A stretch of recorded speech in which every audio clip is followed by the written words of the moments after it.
प्यारे दोस्तों, आप सभी का स्वागत है मेरे चैनल पे। आपने जो प्यार दिखाया है मेरी पिछली कहानी को, मैं उसके लिए आपका तहे दिल से शुक्रिया अदा करता हूँ। हालांकि मैं आपका टाइम वेस्ट नहीं करना चाहता और कहानी जल्दी शुरू करना चाहता हूँ, फिर भी एक अपील है आपसे। जाने से पहले सब्सक्राइब और बेल आइकन ज़रूर दबा के जाना। Thank you. तो दोस्तों, ये कहानी है मेरे दोस्त आशीष की, एक रात की और पहाड़ों में बने एक डाक बंगले की। आशीष के एक चचेरे भाई की हिमाचल स्टेट गवर्नमेंट में जॉब थी। उनकी पोस्टिंग शिमला से 10 से 12 घंटे की दूरी पर बसे एक फूलपुर कस्बे में थी। वो बागवानी विभाग में थे। जब भी आशीष से उनकी बात होती, वो उसको फूलपुर आने के लिए बोलते। वो बोलते कि फूलपुर बेहद खूबसूरत है और फूलपुर की दो खूबसूरत जगह हैं, उनका गार्डन और वो सरकारी डाक बंगला जहां वो रहते हैं। आशीष हमेशा से वहां जाना चाहता था और आखिरकार आज वो दिन आ ही गया जब वह फूलपुर जा रहा था। आशीष किसी काम से शिमला गया था। काम खत्म हुआ और आशीष ने अपने भाई के पास जाने का प्लान बना लिया। शुक्रवार की शाम थी। डाक बंगले में रखा हुआ पुराना टेलीफोन घर घर आके बज उठा। आशीष के भाई ने फोन उठाया। दूसरी तरफ से आशीष बोला, भाई मैं आ रहा हूं, कल सुबह 5-6 बजे तक पहुंच जाऊंगा। भाई पहले खुश हुए, पर अगले ही पल थोड़ा चिंतित होके बोले, इसका मतलब तुम अभी रात में निकलोगे? नहीं, कल सुबह निकलो। ये पहाड़ी रास्ते हैं, दिल्ली के हाईवे नहीं। ऊपर से फूलपुर में रात के अंधेरे में कोई तुमको ना मिलेगा जो इस डाक बंगले का रास्ता बता दे। तुम बेकार में रात भर परेशान रहोगे। नहीं, कल सुबह निकलो। आशीष जानता था भाई नहीं सुनेंगे। उसने कहा, ठीक है, भाभी से बात कराओ। भाभी पास ही खड़ी थी। फोन का रिसीवर छीनते हुए बोली, आशु सुन, तेरे भैया पूरी बात नहीं बोले। ये जगह जितनी सुंदर लगती है दिन में, उतनी ही डरावनी हो जाती है रात में। लोगों ने यहाँ बहुत ही अजीब अजीब चीजों को होते हुए देखा है या महसूस किया है। ये जगह भूतिया है, हॉन्टेड है। तू कल सुबह ही आ। आशीष बोला, भाभी मेरे पास सिर्फ शनिवार और इतवार है। शनिवार को ट्रैवल करूंगा तो फिर बस एक ही दिन बचेगा। भाभी प्लीज आप भाई को समझा देना। मैं तो बस 9 बजे की बस में बैठ रहा हूं, निकल रहा हूं। और ये बोल के आशीष ने फोन काट दिया। रात के करीब 9:30 बजे होंगे। आशीष फूलपुर जाने के लिए बस में सवार हो चुका था। पूरी बस में सिर्फ 10 लोग ही थे। थोड़ी ही देर में बस चल पड़ी। मई का महीना था, पर रात ठंडी थी। आसमान गाढ़ा नीला दिखाई दे रहा था। उसमें इतने सारे तारे टिमटिमा रहे थे क्योंकि चांद का अभी अता पता न था। आशीष की कब आंख लग गई उसको पता ही नहीं चला। अचानक से एक झटके के साथ बस रुकी। आशीष लगभग सीट से नीचे ही गिर पड़ा।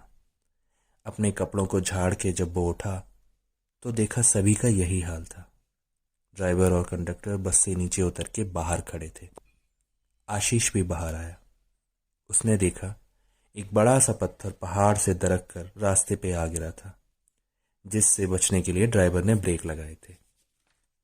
फिर भी बस को नुकसान पहुंचा था। कंडक्टर सभी सवारियों को बस के हुए नुकसान को दिखा के बोला कि बस आगे नहीं जा सकती। हमें अब किसी गाड़ी का इंतजार करना होगा और लिफ्ट मांगनी होगी। उन सभी लोगों की किस्मत आज रात उतनी भी खराब न थी। थोड़ी देर में ही एक ट्रक वहां आके रुका। सभी सवारियां ट्रक के पिछले हिस्से में सवार हो गईं। आशीष को ट्रक के ड्राइवर और हेल्पर के साथ आगे बैठने की जगह मिल गई। ट्रक वहां से निकल गया।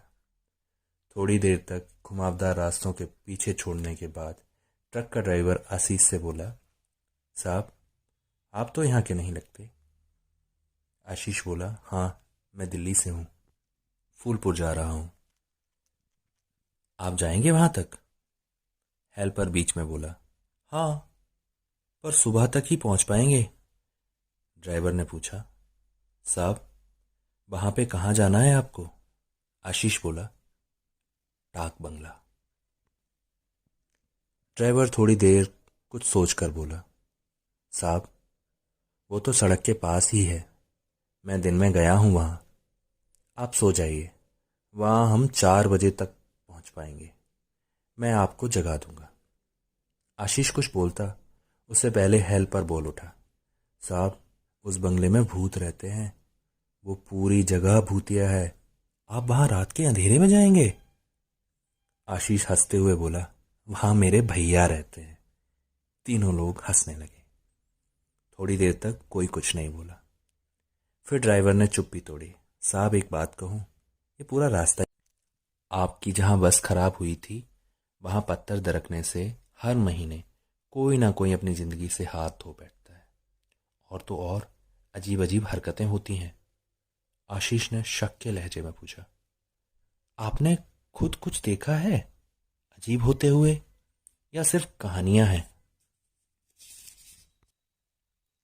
ड्राइवर ने अचानक से ट्रक की स्पीड बढ़ा दी, जैसे कुछ याद करके उसकी धड़कनें बढ़ गई हों। पर वो कुछ बोला नहीं। पर हेल्पर बोला। साहब, देखा है ना, खुद अपनी आंखों से हम दोनों ने देखा है। आशीष ने आश्चर्य से पहले हेल्पर फिर ड्राइवर की तरफ देखा। ड्राइवर लंबी सांस लेके बोलना शुरू हुआ। साहब, वो पूर्णिमा की रात थी, करीब 1 महीने पहले। यही टाइम था और यहां से करीब 10 किलोमीटर आगे की जगह थी। मैं पूरी तरह से जगा हुआ था। तभी ये, उसने हेल्पर की तरफ इशारा किया, जोर जोर से चिल्लाने लगा।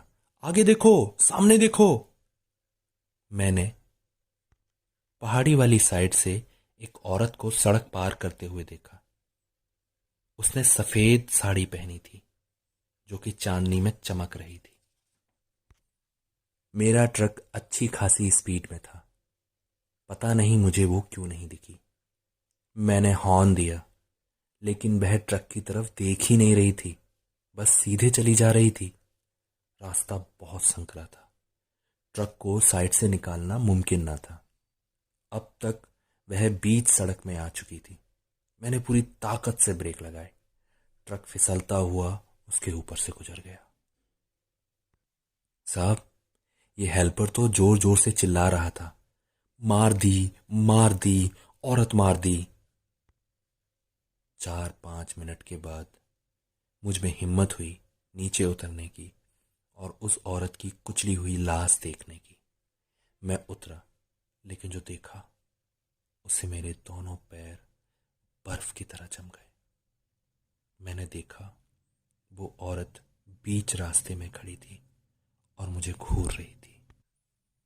मैं उसको आवाज देना चाहता था, पूछना चाहता था कि क्या वो ठीक है, लेकिन मेरे मुंह से आवाज नहीं निकली। ये हेल्पर भी ट्रक की खिड़की से पीछे झांककर उस दृश्य को देख रहा था। अगले ही पल उस औरत ने फिर से सड़क को पार करना शुरू कर दिया। वो सड़क पार करके नीचे घाटी में उतर गई। हम दोनों भाग के उस जगह पहुंचे जहां से वह नीचे उतरी थी। वो एकदम खड़ी ढलान थी। किसी इंसान के लिए वहां से उतरना मुमकिन न था। अगले कुछ पलों में वह हमारी नजरों से ओझल हो गई। साहब, साहब, ये बोलते हुए ड्राइवर ने अचानक से ट्रक रोक दिया और हाथ के इशारे से आशीष को बताया, यही वो जगह थी जहां से वह नीचे घाटी में चली गई थी। आशीष अचानक ट्रक रुकने से बहुत डर गया था। ऊपर से ड्राइवर उसी जगह रोका था। आशीष ने बड़े बेमन से घाटी की तरफ देखा। सच में वह जगह, उफ, रात में वहां जानवर भी रुकना पसंद ना करे। आशीष घबरा कर बोला, चलो चलो, देख लिया, आगे बढ़ो। ट्रक वहां से आगे चल पड़ा। पूरी रात आशीष सो ना सका। हल्की सी आंख लगी ही थी कि ट्रक फिर से रुक गया। हेल्पर ने आशीष को उठाते हुए कहा, साहब, आपका फूलपुर यहाँ से 4 मील पे है, लेकिन डाक बंगला बस यहाँ से 100-200 कदम की दूरी पे है। आप यहाँ उतर जाओ। आशीष ने टाइम देखा। 3:30 बज रहे थे। आशीष दोनों को थैंक्स बोल के ट्रक से नीचे उतर गया। ट्रक तुरंत ही आशीष की आंखों से ओझल हो गया, परंतु डाक बंगला जैसा वहां कुछ ना था। आशीष को तो वह जगह बिल्कुल वैसी लग रही थी जैसी रास्ते में ड्राइवर ने दिखाई थी, जहां पर वो सफेद कपड़ों वाली औरत घाटी में नीचे उतरी थी। आशीष को समझ नहीं आ रहा था कि अब वो कहाँ जाए।